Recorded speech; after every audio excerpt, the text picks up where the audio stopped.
Back to Future Fest 21, Day 3. We're here in Lyme Regis looking at tourism. How is technology enhancing our visitor experience, and what more could we do with it in the future? This afternoon I'm joined by Penny Siddle. Welcome, Penny. Hi, Debs. Penny, perhaps you can tell the audience what you do at Dorset Council in my team. Yes, so I lead a number of programs that help people with their digital skills. I also lead the communications for Digital Place. So we're all about telling residents what's going on in terms of the digital broadband that's available to them and helping them with their skills so that they can make the best use of the connectivity that's there. Thanks, Penny. We want to make Dorset a great place to live, work and visit. And aren't there so many brilliant reasons to come to Dorset? It's coast for a start, and we've had great weather today, haven't we, so far? So we've heard about this morning how we've developed our 5G capability to help keep people safe at the coast. And digital allows us to do that whilst enhancing the experience for visitors, but preserving the beauty of the area. Well, isn't it an amazing place to come on a staycation? Just look at it. Lyme Regis is a fantastic, fantastic place to be. But one of the problems that we have is with the cliffs and the stability of the cliffs. And in fact, right over there in the sunlight, you can see where there was a major cliff fall earlier this year. And that can be a danger for some of our residents. So it was great to hear this morning how the 5G team are putting in monitors on the cliffs to be able to predict when a landslide is most likely to happen. But it isn't just about the coast, is it? There's lots to see inland too. But if you can't get round it all yourself, you can pop into our new museum in Dorchester, and that's what we're going to do now. Everyone, and welcome to Dorset Museum in Dorchester. We've just reopened in 2021 after a major refit, where we're better able to showcase the 4 million objects in our collection to help us tell 250 million years of Dorset's history. We first opened as a museum in 1845, and we've been collecting stories about Dorset ever since that time. And we're able to bring them to you now better than ever before in our new galleries that talk about the nature of Dorset, people of Dorset, Thomas Hardy's literary history, and the artists of Dorset.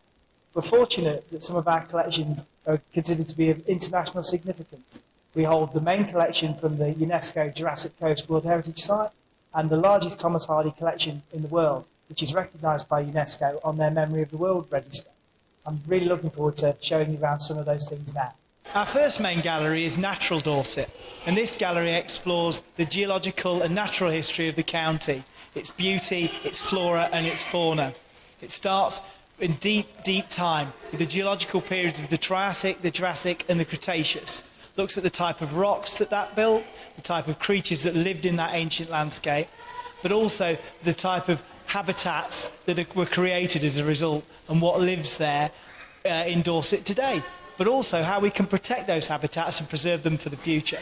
It also helps us understand how different scientists have used this habitat to understand the natural world. So one of the main things that people come to Dorset Museum to see is our collection of fossils and prehistoric marine reptiles from the warm Jurassic seas that surrounded Dorset 155 million years ago. We've got some wonderful specimens. This ichthyosaur here was collected from Lyme Regis by Mary Anning, one of the founders of modern paleontology. Probably our star attraction is the Weymouth Bay pliosaur. The actual animal itself would have been about 15 metres long in total. And we can tell from the muscles on it that its jaws would have been powerful enough to crush a car. This would have been the largest and most fearsome marine reptile in the seas in the Jurassic period. And it's really quite amazing to think of this swimming off the coast of Dorset.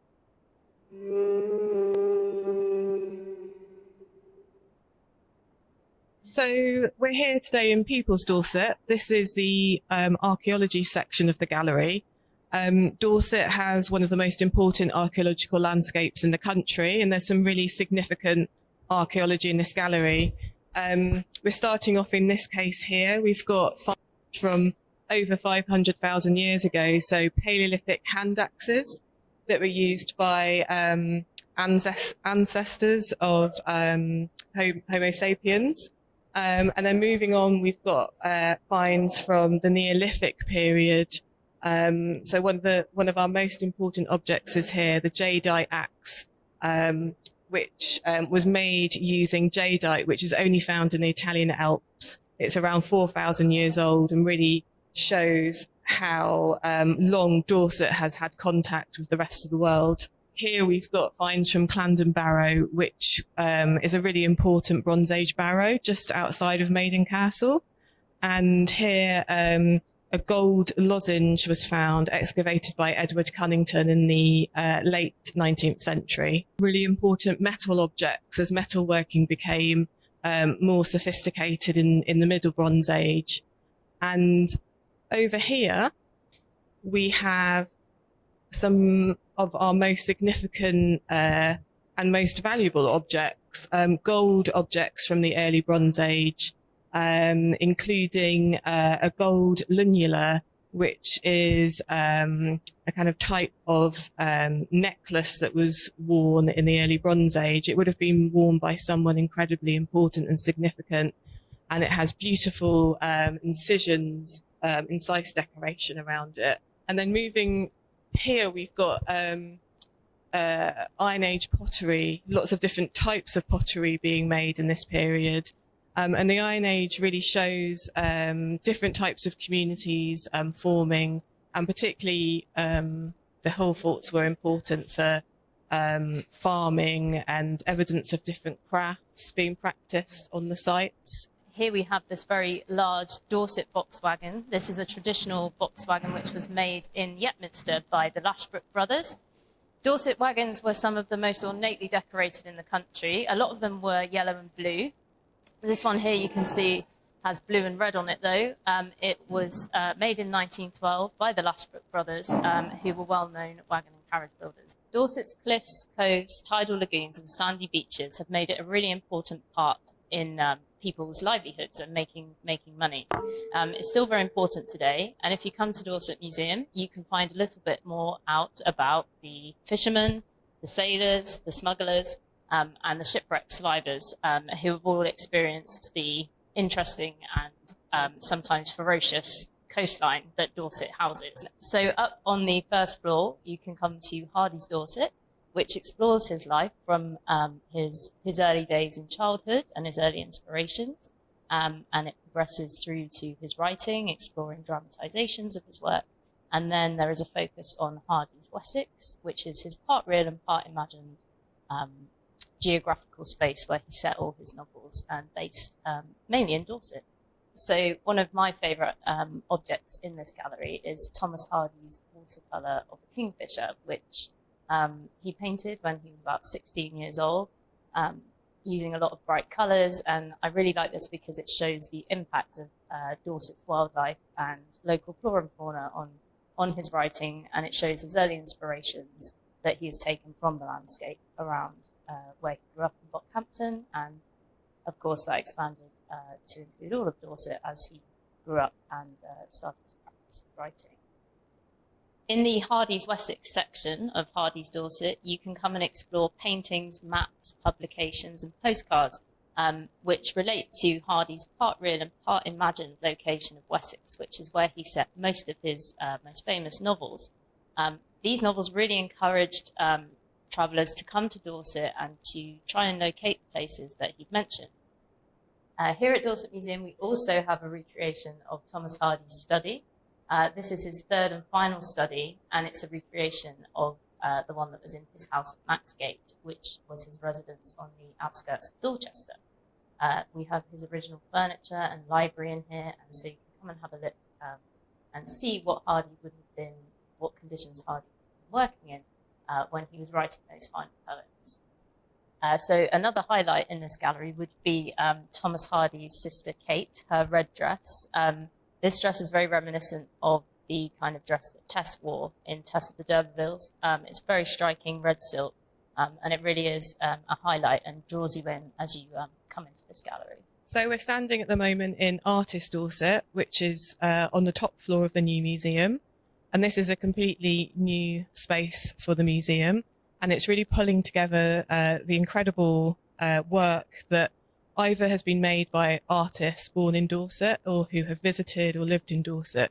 And it might not be something people necessarily expect of Dorset, that there has been this amazing creativity and innovation going on. Some of the earliest work in this gallery dates from the 18th century, and it goes right up to the late 20th century with work by Elizabeth Frink, which is the section I'm standing in now. Last year in 2020, we acquired around 30 sculptures from the Elizabeth Frink estate. Frink is one of the most important post-war British sculptors, and she lived for a couple of decades in Dorset at the end of her life. And many of the pieces that are in this gallery were made at her home in Woolland in Dorset. And we also have some earlier pieces from her here as well. Well, that was amazing, wasn't it? I loved that video. I really want one of those Bronze Age necklaces, Debs, don't you? Absolutely, absolutely. And that Hardy collection looks amazing. Perhaps we should start calling it the Museum of Casterbridge. I think so. And if you want to join in the discussion this afternoon, you'll see the Slido code is on the screen. So do go in there and ask them some questions. We'll be coming to some questions later on. But we've been talking quite a lot about the attraction of the Dorset Museum, and we'll be looking at other attractions later on. But a really important point is how people find the attractions, how they find their accommodation before they get here, and how they work out what they need to do when they are here. I agree, Penny, and I don't know about you, but I'm always glued to my phone.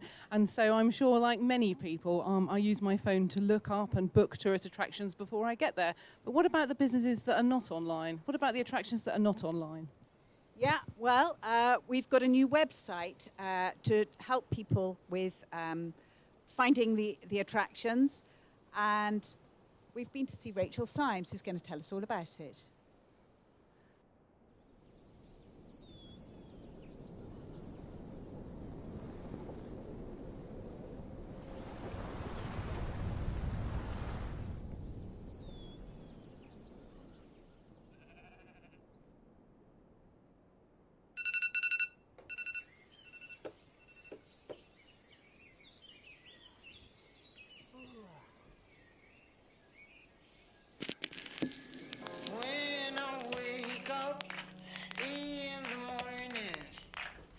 Drinking coffee on my balcony. Trees are dancing to the whistle of the wind. Lord, I'm thankful for everything. When it's dark, light my way. Bless my heart, Lord, bless my day. Pretty songs, the sun kissed me on my face. It feels so so good to be alive. It feels so good to see the light. I got this sudden feeling like now's the time to start. I got a big idea in my head, I got a dream down in my heart. I'm praying that you'll help me now, I'm praying that you'll show me how.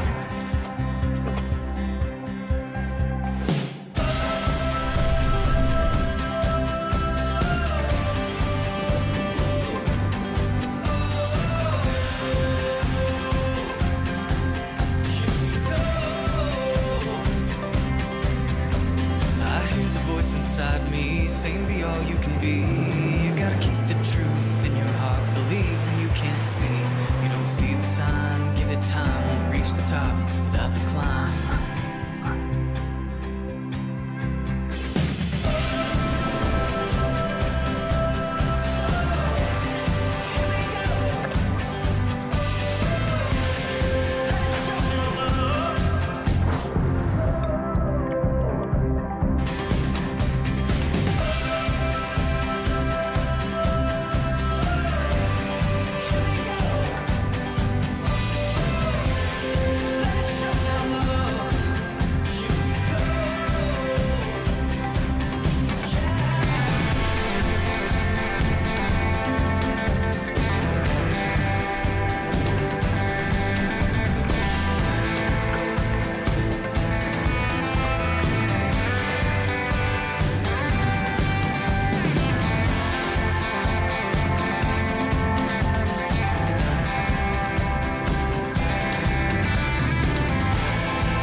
Promise not to quit. It feels so good to be alive. It feels so good you're by my side.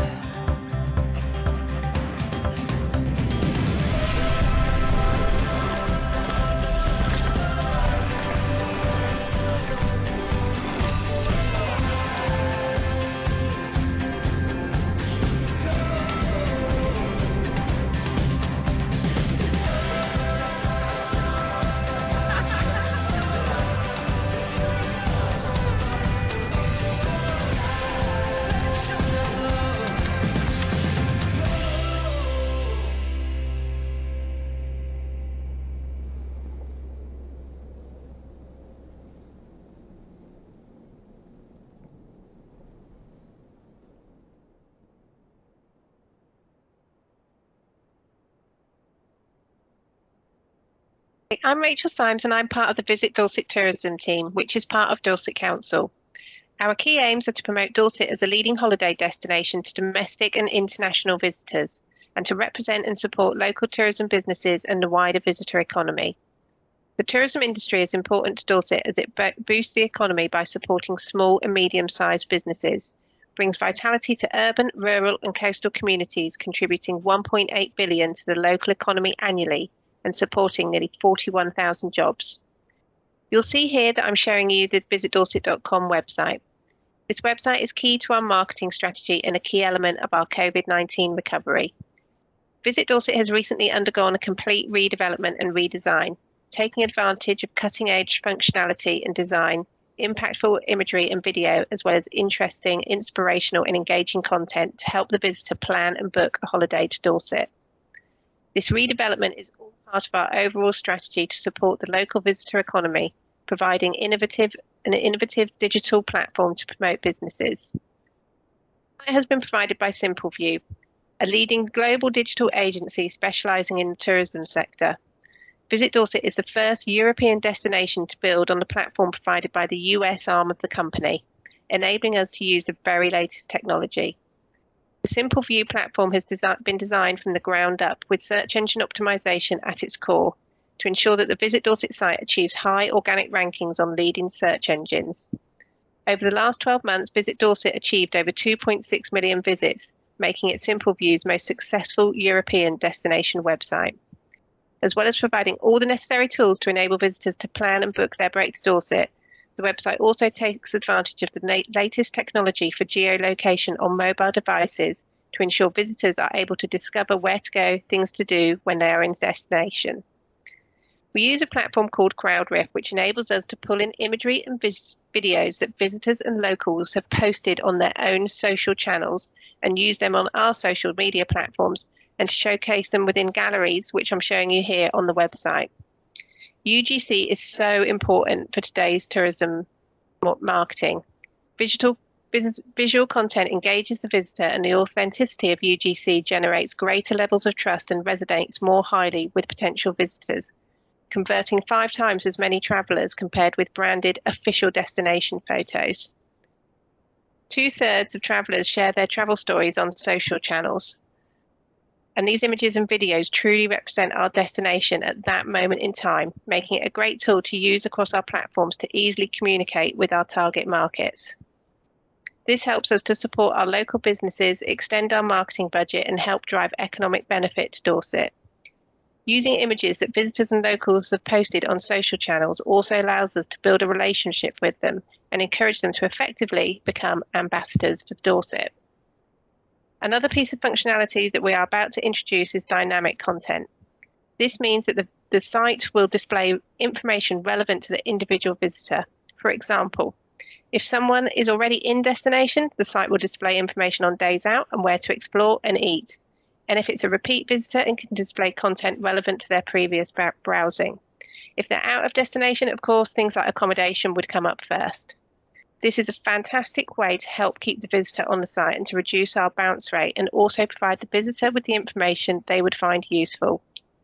This all helps to promote local businesses, encourage visitors to explore more of Dorset, and spread the economic benefit.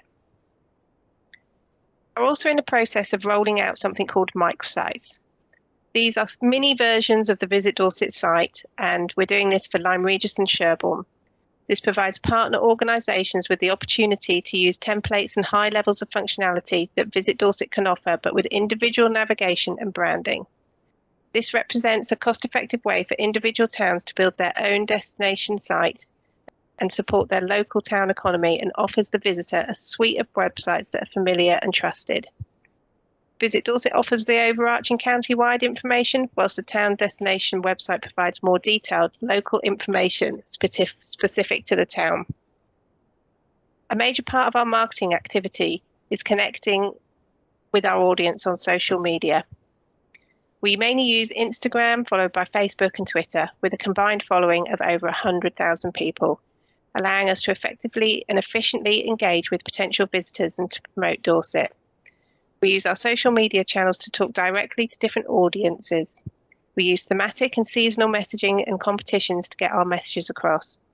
During the pandemic, we promoted a series of messages to influence visitor behaviour as part of our Promise to Love Dorset campaign. Social media provides an effective, instant connection to potential visitors, local residents, community, other ambassadors of Dorset, and the local business community, and it's a vitally important part of our marketing mix. Our investment in this technology will help Dorset stay ahead of the curve and compete as a holiday destination, supporting local tourism businesses and Dorset's visitor economy. I hope you found this useful, and any information, just please always contact the Visit Dorset Tourism team. Thank you.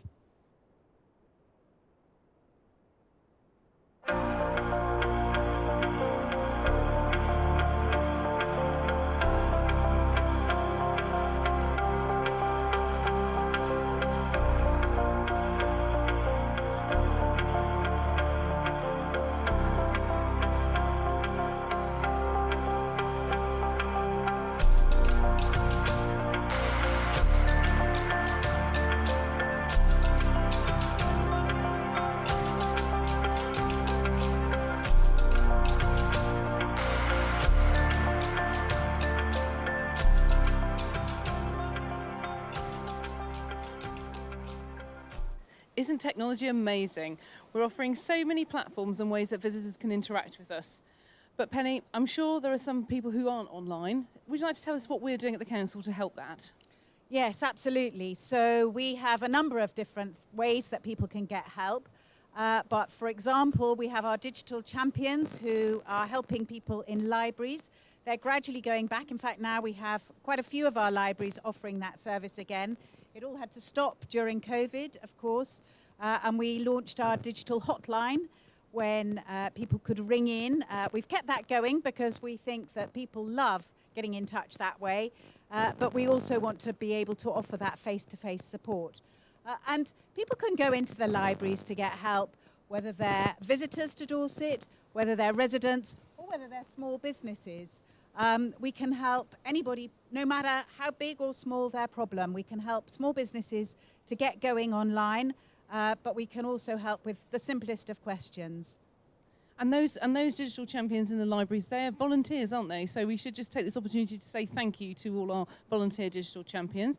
But I think the library staff are also going to help, the actual staff of the council are going to help get people online as well, aren't they? They are. So our library staff are at the forefront of a new project we're doing to train up 1,000 frontline staff, not just from Dorset Council, but from our partners as well, to be embedded digital champions so that they too can help people with their issues and challenges of getting online or using digital more effectively.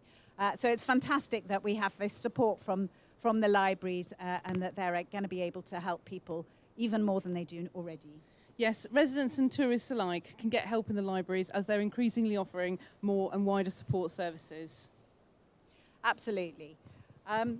Well, everything's going online, isn't it? All the attractions that we've been talking about today are going online. And the Tank Museum, for example, has changed completely the way it delivers to its visitors. You used to just go to the Tank Museum and see a tank, and that was it. It was an analog experience.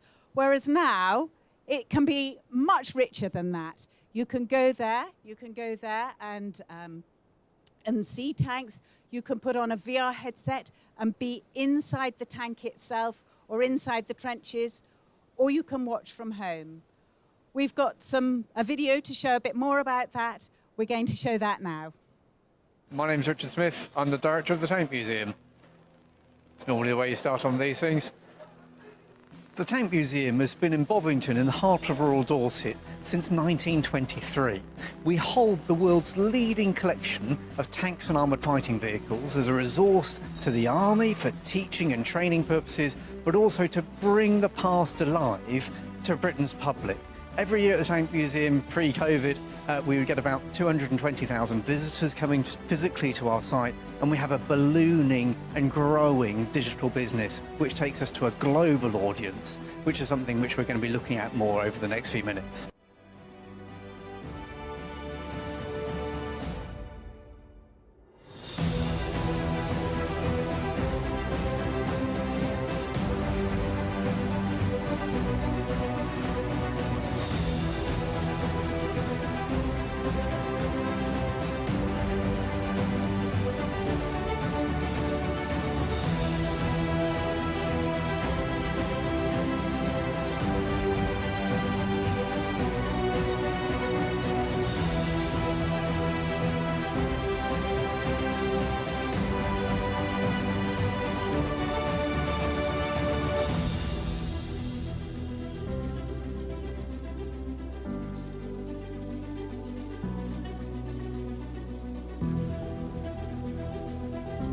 Innovation is at the very heart of what we do here at the Tank Museum in Bovington.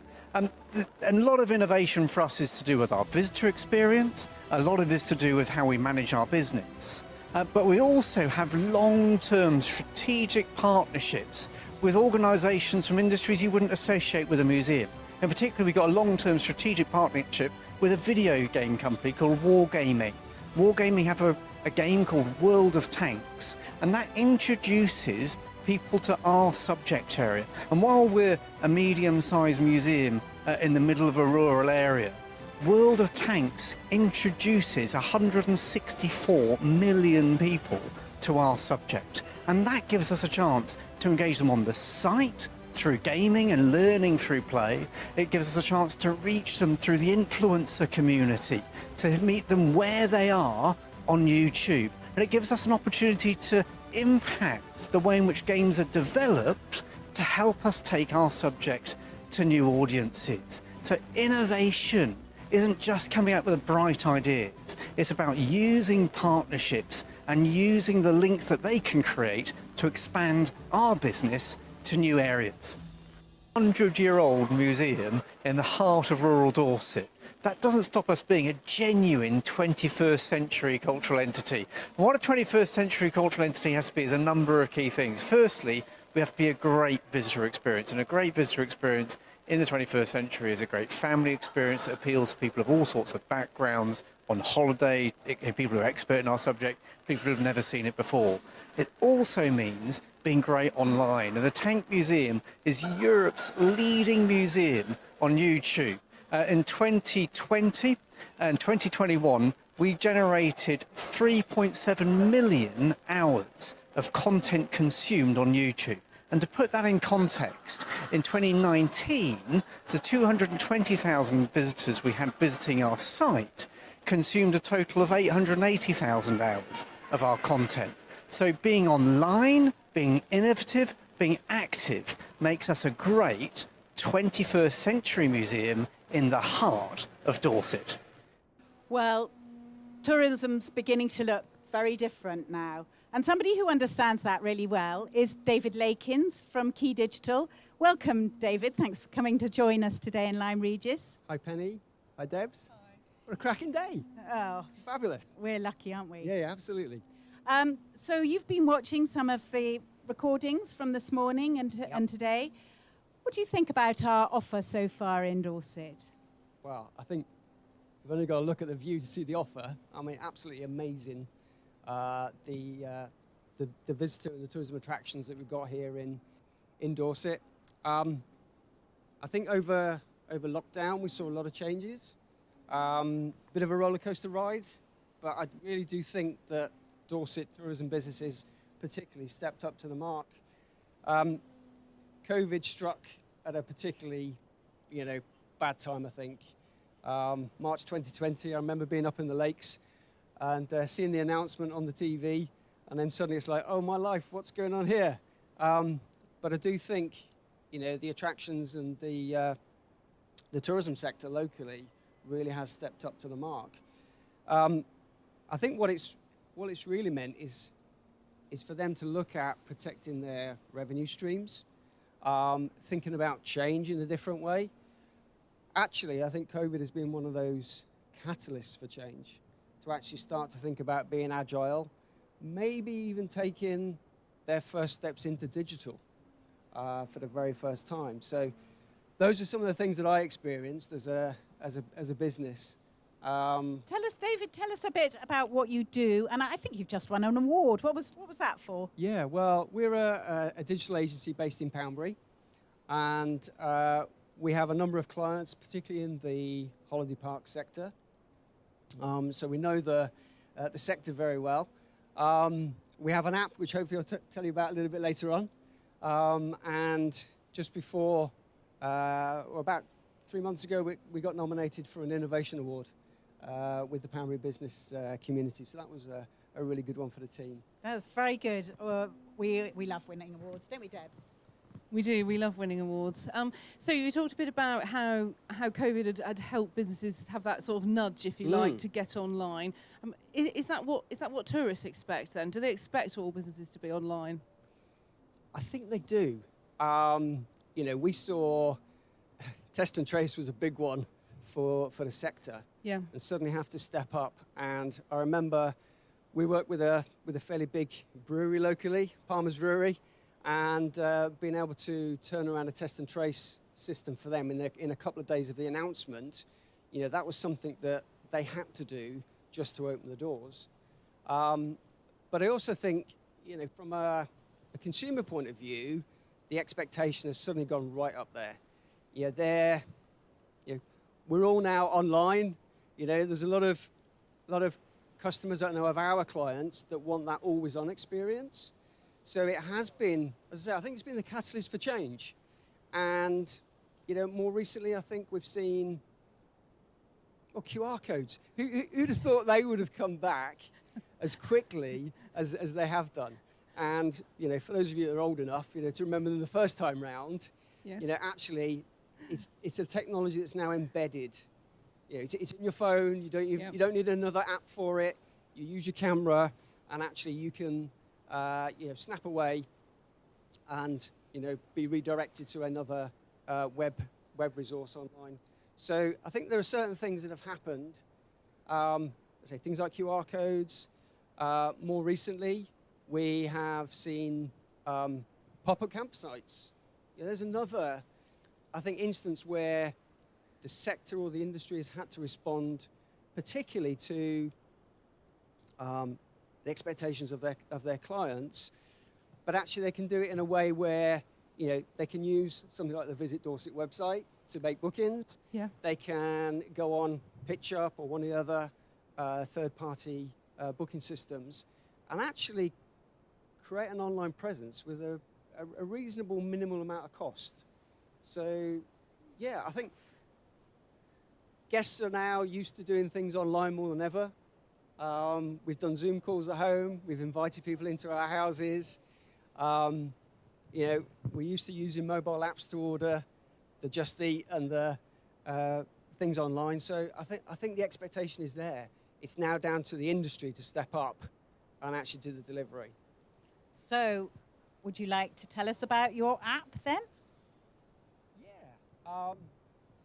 Well, I think part of lockdown was a chance for us as a business to start thinking about what we could do aside from the services that we already offer. So we came up with an idea of a on-park app for holiday parks, and specifically developed for the holiday park sector, where guests could download the app, install it on their phones, and actually have that kind of guest experience, being able to connect with the holiday parks on a one-to-one basis through their phones. So what do they get on the app? What do they get on the app? Well, they can see lots of things to do, so things like events, places to go. They can build, we have an itinerary planner, which is a great little tool. It's linked to the booking system. So with a number of our parks, they have booking systems already. So our app links directly with their booking system. They have a countdown clock to when they arrive on the park, which is quite a fun little thing. The reason we do the online integration with the booking system is from a park's point of view, they now know when an individual or when a family is on the park or has not yet made it to the park or has actually left. And we can do clever things like send push notifications directly to a mobile phone to alert people about an event that might be happening or there's a special offer taking place. So yeah, we're really pleased.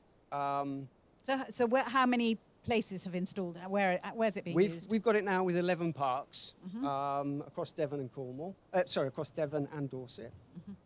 We've also got the Dorchester Town Centre. I've got it as a local app, which is something that we're working with the Dorchester Bid and the Dorchester Town Council. So that's for people, visitors to Dorchester, they can find out a bit more what's going on all in one place. Absolutely, is that right? absolutely. Yeah. And we're currently working on the website version of that. So that'll be rolled out within the next probably 3 or 4 weeks. So if you go around Dorchester, look out for the QR codes because they're all there and you can snap them, download the app and see for yourself. So yeah, we've had over 50,000 downloads now of the app. So we're really, really pleased. It's been great. So we've talked a bit just then around how we've nudged businesses to get online in Dorset and the expectations are changing. But we heard earlier about the Tank Museum making all of their content available and people sitting at home and doing that. So what impact do you think it will have on people wanting to come to Dorset if we do broadcast all these things over YouTube? I would hope it entices them to come down. For me, this is all about the guest experience. So if you can promote the guest experience with things like YouTube and some of the virtual reality things, even some of the Google tools that are out there, generic Google My Business and Google Places, I think it's a fantastic opportunity for the attractions and local tourism business to get involved. Great. So I think we're going to see if we've got any questions coming on from Slido and indeed using our great catchbox, which has been lent to us by our Latvian company who've dressed it up in festival garb for us. Have we got any questions coming from Slido?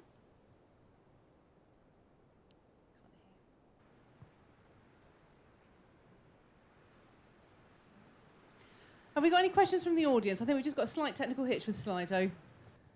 Hi, my name's Sharon and I am a local, but I'm also really interested in people's experience of using digital. I'm really interested in how you've gone about making sure that the things that you do are really inclusive for people.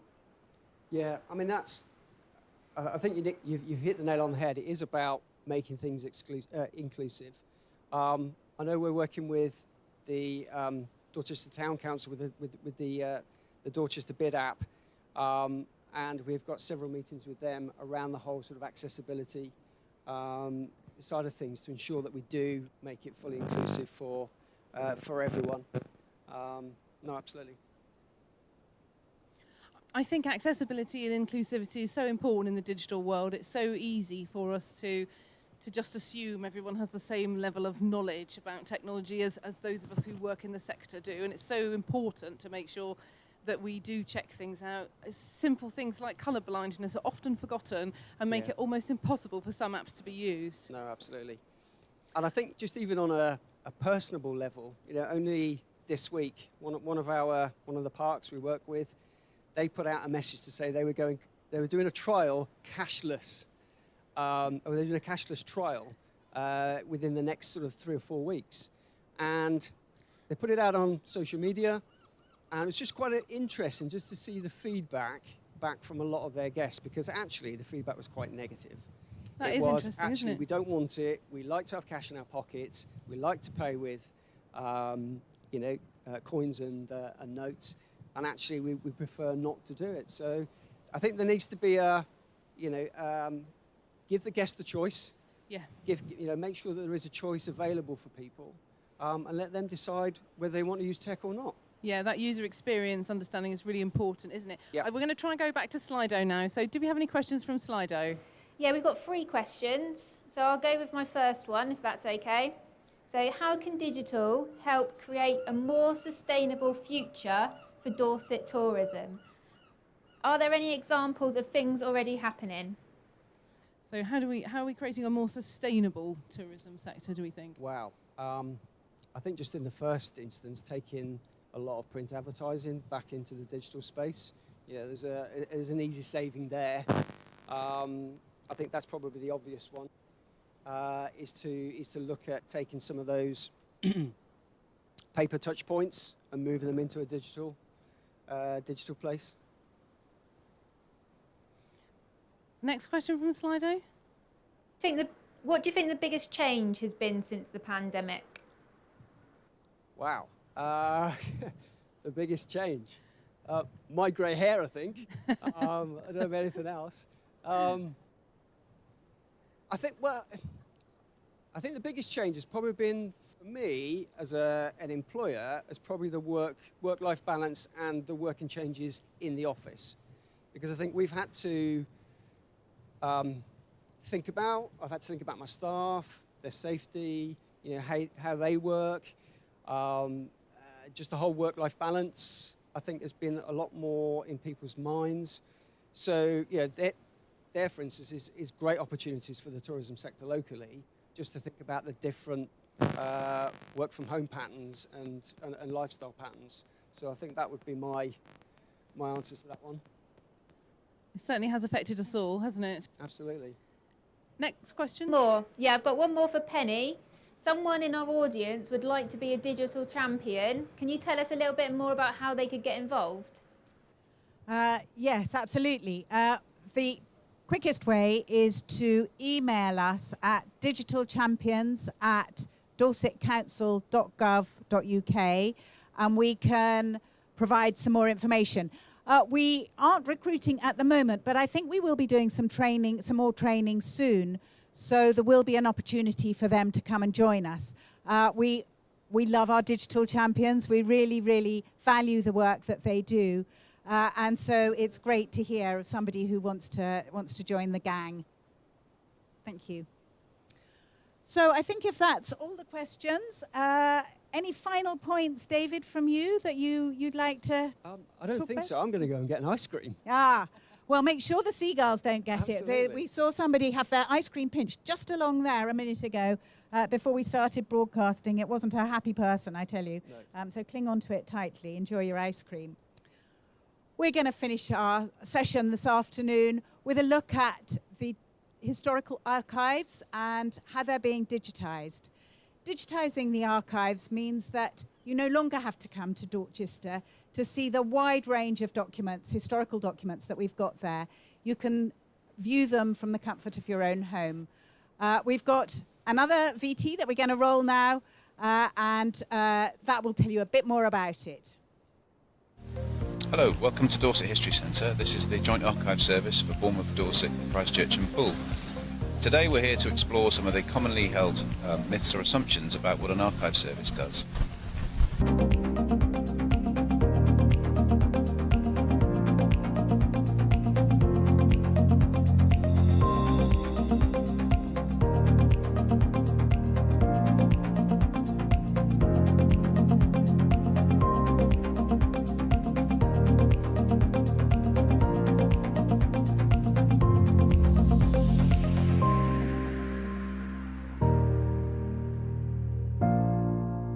Myth 1. Archives are kept in dusty basements.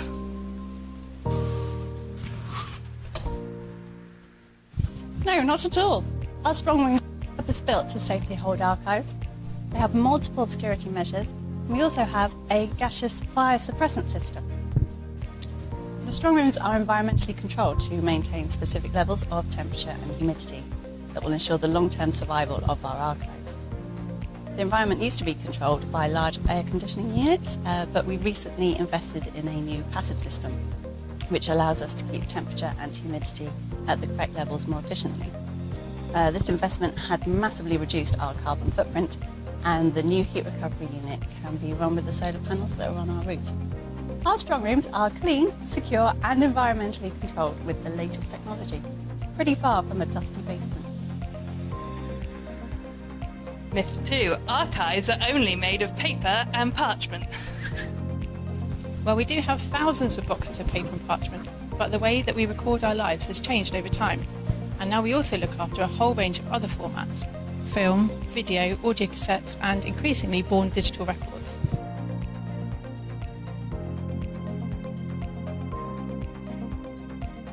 All of the records we look after come with their own challenges. Paper and parchment sometimes need a bit of repair work to make them usable. But for many of the multimedia collections, we are battling against format obsolescence. Formats that are no longer in use will need to be transferred into something more current so we can continue to enjoy them. We have digitised a lot of our audio-visual material already, but there's still much more to do. And digital files are actually quite fragile. Corruption of data, losing important files, or having lots of files we don't know anything about are all risks which we manage through our secure digital preservation system, Preservica.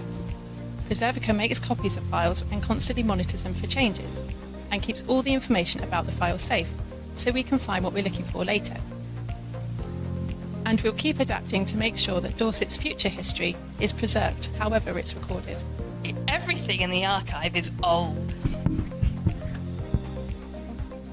Well, yes, archives can be old. The oldest document we have here at the Dorset History Centre is a charter granting land at Chesilbourne by King Edgar to Wulfhere. It's from the year 965 and the parchment is made from calf skin. But our collections span over 1,000 years and can be really recent. Our collections reflect the contributions of Dorset residents, communities and businesses to the world, and the impact of national and global events in Dorset, from before the Norman conquest to the present day.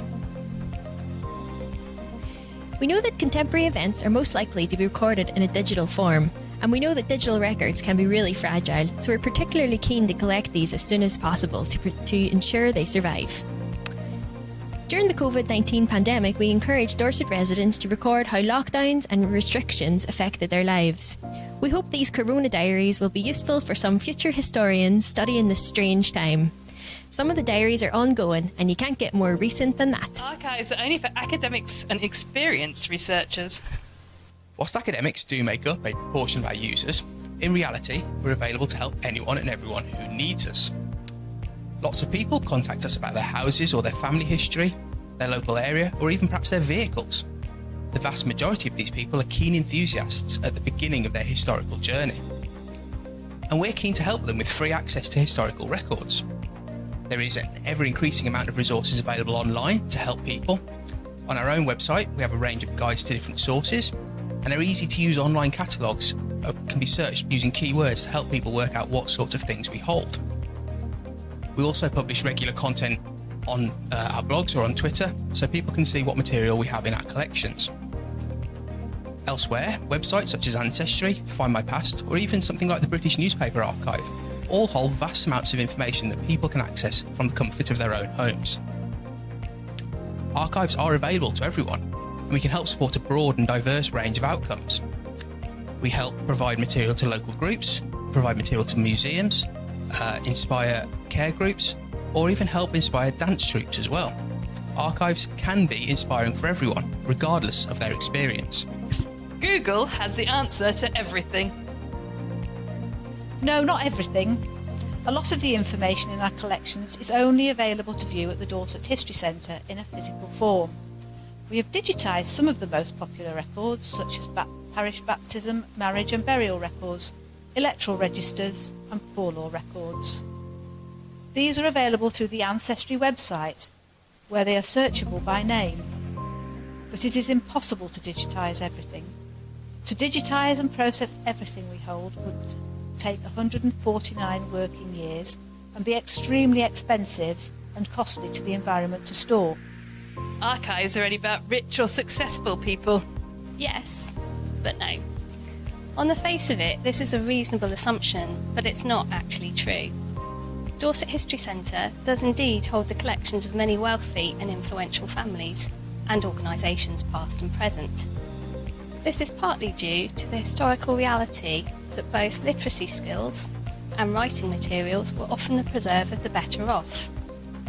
However, within many of these seemingly elite records, you will find the stories of ordinary people. For example, within the archive of the Banks family of Kingston Lacey, alongside the lives of people in the big house, are recorded the names, property, and employment of the many people who served or interacted with the family.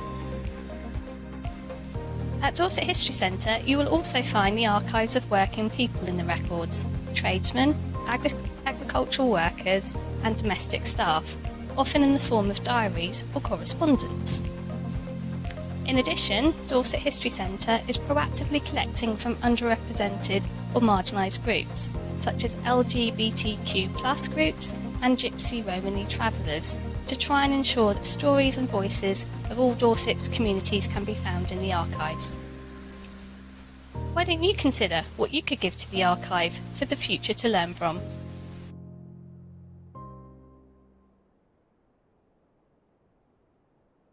So we've seen quite a lot this afternoon, in fact all day, haven't we, about tourism in general, and in fact so much that's going on in this whole area. What have you taken away from today, Debs? I just think it's amazing how we've seen businesses coming online for the first time to support tourism in Dorset. Other tourist attractions broadcasting worldwide so they can bring tourists into Dorset virtually. I just think the breadth of change and technological advancement that's happening in this sector has been quite amazing today. It has been absolutely amazing. The richness of the experience for the visitor these days is completely changed, and people are so used to having their experiences personalized, and I think that ability to pick out and understand what people really want. For example, the app, people being able to go to a park, a holiday park, and be able to personalize their experience through an app like that we've just heard Richard talking about. David. Yes, and I think, again, it's interesting to hear about designing those things around the user experience, and that's something we try to do at the council, as you know, and just different reactions to whether people want to pay with virtual money or with real money is quite interesting. But we mustn't forget what we learned this morning about our world-leading 5G connected buoy. That was just an amazing thing to see and have here in Lyme Regis this morning. It was absolutely fantastic. The stuff that the 5G project is doing around safety for our visitors was really fascinating. Not only the buoy, but also the cliff monitoring. So we're looking at the cliffs behind us here, and the monitoring to keep them stable. I found that really interesting. Yeah, that real push to get digital connectivity across Dorset and the things that will enable us and tourists to do in the future is really, really awe-inspiring, I think.